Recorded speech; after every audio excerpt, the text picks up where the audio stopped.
At 6 tonight, American Airlines, one of Charlotte's largest employers, has rolled back its plan to terminate employees who did not get the vaccine. So are all airlines following suit? That's the question tonight. And what are the barriers in place to keep passengers and airline employees safe? Let's check in now with Chief Transportation Correspondent Hawker Vanguard to explain the policy reversal. Yeah, Hawker, other major carriers, they are sticking to their original plans, right?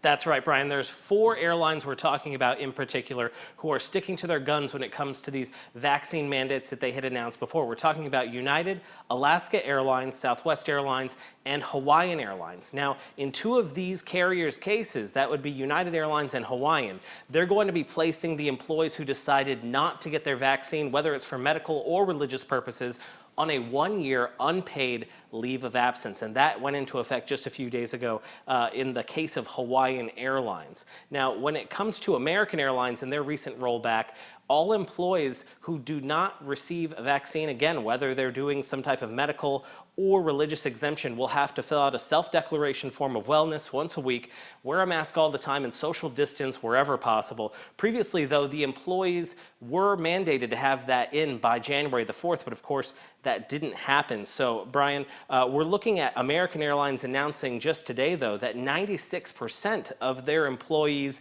vaccinated on their own willingly. The carrier did incentivize that with a gift card and some vacation days. But again, as of today in January 2022, 96% of all employees at the largest carrier here in Charlotte, they're flying with a vaccine, guys. All right, Hawker, so that's talking about American. Another big carrier here in the Southeast is Delta Airlines. They boasted a vaccination rate close to 100% as well. What do we know about their approach to this whole COVID vaccine?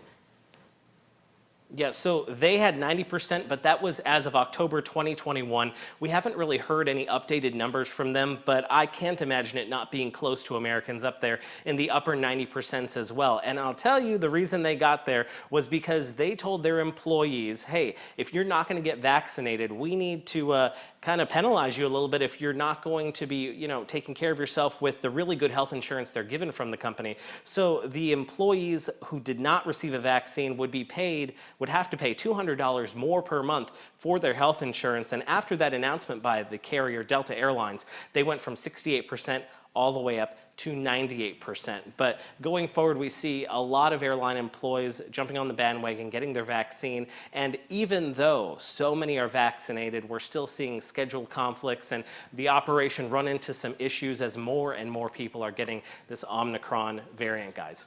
Hawker, thank you so much, especially for putting context to those numbers and explaining that data to help us understand the outcomes of that. Hawker Vanguard, thank you very much.